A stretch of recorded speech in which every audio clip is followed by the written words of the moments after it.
But ನನಗೆ ಏನ್ ಅನ್ಸುತ್ತೆ ಅಂದ್ರೆ ಈಗ ನಾನು ಅದನ್ನೇ ಹೇಳ್ತಾ ಇದ್ದೆ, ಎಲ್ಲಾ ಇದ್ರಲ್ಲೂ ಈಗ ಸಂತು ಪಂತು ಫ್ರೆಂಡ್ಶಿಪ್ ಯಾವಾಗ್ಲೂ ಬೀನ್ ಬ್ಯಾಗ್ ಮೇಲೆ ಕುತ್ಕೊಂಡು ಮಾತಾಡ್ತಾ ಇದ್ರು, ಅಥವಾ ಲಾಸ್ಟ್ ಟೈಮು ಧನ್ರಾಜು ಮತ್ತೆ ಹನುಮಂತು ಫ್ರೆಂಡ್ಶಿಪ್, ಅಥವಾ ಸುಮಾರು ಲವ್ ಟ್ರ್ಯಾಕ್ ಗಳು ಕೂಡ ಹುಟ್ಕೊಳ್ತವೆ.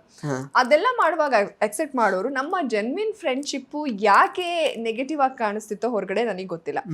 ನಮ್ ಫ್ರೆಂಡ್ಶಿಪ್ ಇತ್ತು ಸತ್ಯ, ಬಟ್ ನಾವು ಆಟಕ್ಕೆ ಎಲ್ಲೂ ತೊಂದರೆ ಮಾಡ್ಕೊಂತಾ ಇರ್ಲಿಲ್ಲ. ನನ್ನ ಆಟ ನಾನು ಆಡ್ತಾ ಇದ್ದೆ, ಅವ್ರ ಆಟ ಅವ್ರು ಆಡ್ತಾ ಇದ್ರು. ನನ್ನ ನಾಮಿನೇಷನ್ ಬೇರೆ, ಅವ್ರ ನಾಮಿನೇಷನ್ ಬೇರೆ, ನನ್ನ ಶತ್ರುಗಳೇ ಬೇರೆ, ಅವ್ರ ಶತ್ರುಗಳೇ ಬೇರೆ. ನನ್ನ ಶತ್ರುಗಳನ್ನ ಅವ್ರು ಮಾತಾಡ್ಸೋರು, ಅವ್ರಿಗೆ ಆಗ್ತಿರೋರ್ನ ನಾನು ಮಾತಾಡ್ಸ್ತಾ ಇದ್ದೆ. ಎಲ್ಲೂ ನಾವು ರಿಸ್ಟ್ರಿಕ್ಷನ್ ಅಥವಾ ಡಾಮಿನೇಟ್ ಮಾಡೋದು ಏನೂ ಇರ್ಲಿಲ್ಲ.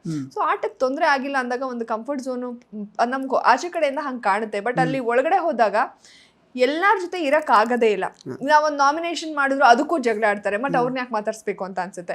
ಮತ್ತೆ ಎಲ್ಲಾ ವಿಷಯ ಕೇಳ್ತಾರೆ, ಅದನ್ನ ತಗೊಂಡೋಗಿ ನಾಮಿನೇಷನ್ ಅಲ್ಲಿ ರೀಸನ್ ಕೊಟ್ಬಿಡ್ತಾರೆ, ಅಥವಾ ಇಲ್ಲಿ ಮಾತಾಡಿದ ತಗೊಂಡೋಗಿ ಅಲ್ಲಿ ಹೇಳ್ತಿರ್ತಾರೆ. ಸೊ ಹಂಗನ್ಸ್ದಾಗ ಸೊ ಇವ್ರ ಜೊತೆ ನಾ ಮಾತಾಡ್ಬೇಕಾ ಅನ್ನೋ ತರ ಫೀಲ್ ಆಗುತ್ತೆ. ಒಂದು 80% ಹಂಗೆ ಇದ್ರು ಅಂತವ್ನ, ಆ ಫೇಕ್ ಜನಗಳನ್ನ ನೀವು ಹೆಂಗ್ ನಂಬ್ತೀರಾ, ಹೋಗಿ ಕುತ್ಕೊಂಡು ಹೆಂಗ್ ಮಾತಾಡ್ತೀರಾ ಅಂತ ಅನ್ನೋದು ಒಂದ್ ಪ್ರಶ್ನೆ.